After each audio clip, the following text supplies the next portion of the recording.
Kozhikode എരഞ്ഞിപ്പലത്ത് ഫുട്പാത്തിലൂടെയുള്ള driving ചോദ്യം ചെയ്ത് സമൂഹ മാധ്യമങ്ങളിൽ വൈറലായ നമ്മുടെ പ്രഭാവതി അമ്മയിലെ സൂപ്പർ ഹീറോ പ്രഭാവതി അമ്മ ഇന്ന് കേരളത്തിലെ താരമാണ് കേട്ടോ. താരം നാടാകെ അഭിനന്ദന പ്രവാഹമാണ്. 73-ന്റെ ചെറുപ്പം, ഒറ്റത്തടിയും ഉൾക്കരുത്തുമായി ജീവിക്കുന്ന പ്രഭാവതി അമ്മയുടെ വാക്കിലും പ്രവൃത്തിയിലുമുണ്ട്. നിങ്ങൾ ജയിച്ചുവെന്ന് അഭിനന്ദിച്ചാണ് സ്കൂട്ടർ യാത്രക്കാരൻ മടങ്ങിയതെന്ന് പ്രഭാവതി അമ്മ ഓർക്കുന്നു. ഞങ്ങൾക്ക് നടക്കാനുള്ള വഴിയാണ്, ഞങ്ങൾ പിന്നെ ഇതിലേ പോകുമോ നിങ്ങൾ പറഞ്ഞു തരുമെന്ന്. അപ്പോൾ അങ്ങനെ തർക്കം വരുമ്പോൾ എന്ന് തോന്നിയപ്പോഴാണ് ഞാൻ ബാഗിൽ നിന്ന് ഫോണെടുത്ത് അയാളെ നമ്പർ പിടിക്കാൻ വേണ്ടിയാണ്. അയാളെ മുഖമല്ല, നമ്പർ കിട്ടിയാൽ മതിയല്ലോ നമുക്ക്. അങ്ങനെ അപ്പോൾ അയാൾ ഇതെടുക്കും, അയാൾക്ക് തോന്നി ഫോട്ടോ എടുക്കുമെന്ന് തോന്നിയപ്പോൾ അയാൾ മാന്യമായി പിന്മാറി. പോകുമ്പോൾ എന്നോട് പറഞ്ഞു നിങ്ങൾ ജയിച്ചു എന്ന് പറഞ്ഞു. റിപ്പോർട്ടർ ടിവിയിലൂടെ ഗതാഗത മന്ത്രി ഗണേഷ് കുമാറും അഭിനന്ദനം അറിയിച്ചു.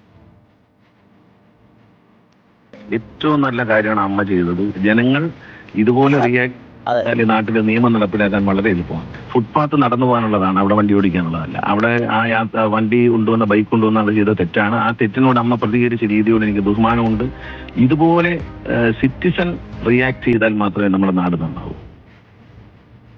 പിന്നാലെ മോട്ടോർ വെഹിക്കിൾ ഉദ്യോഗസ്ഥരും പ്രഭാവതി അമ്മയെ വീട്ടിലെത്തി അനുമോദിച്ചു. സ്കൂട്ടർ ഓടിച്ചയാളുടെ ലൈസൻസ് മോട്ടോർ വാഹന വകുപ്പ് സസ്പെൻഡ് ചെയ്യുകയും ചെയ്തു.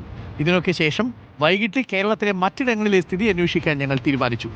തിരുവനന്തപുരത്തെ അഷിൻ ഡിയാഗോയുടെ ലൈവിനിടയിലൂടെ ഒരു ബിരുദൻ നടപ്പാതയിലുള്ള വണ്ടി ഓടിച്ച ദൃശ്യങ്ങൾ തത്സമയം പ്രേക്ഷകർക്ക് ഞങ്ങൾ കാട്ടിത്തുന്നു.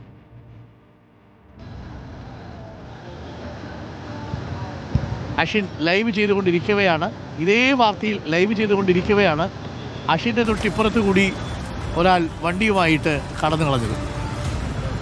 ആ വണ്ടിയുടെ നമ്പർ കൃത്യമായി പിടികൂടിയിട്ടുണ്ട്. ആ ചങ്ങാതിയുടെയും ലൈസൻസ് സസ്പെൻഡ് ചെയ്യും. ഈ വാർത്ത ഞങ്ങൾ ഓൺലൈനിൽ കൊടുത്തപ്പോൾ ഒരാളുടെ കമന്റ് ഒരു നടപടിയും ഉണ്ടാവില്ല എന്നായിരുന്നു. പക്ഷേ അതിന് മറുപടി കൊടുത്തത് സാക്ഷാൽ ഗതാഗത മന്ത്രിയുമാണ്.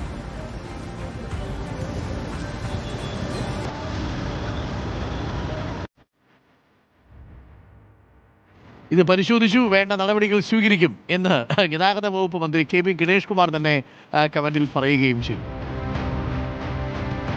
അപ്പോൾ പ്രിയപ്പെട്ട പ്രേക്ഷകരെ, ഒരിക്കൽ കൂടി ഗതാഗത വകുപ്പിന് വേണ്ടി നമ്മൾ അഭ്യർത്ഥിക്കുന്നു, തിരക്കുണ്ടാവും, വഴിയിൽ ബ്ലോക്ക് ഉണ്ടാവും എന്ന് കരുതി ഫുട്പാത്തിലൂടെ ഓടിച്ചുകൊണ്ട് പോകാൻ വേണ്ടി ശ്രമിക്കും.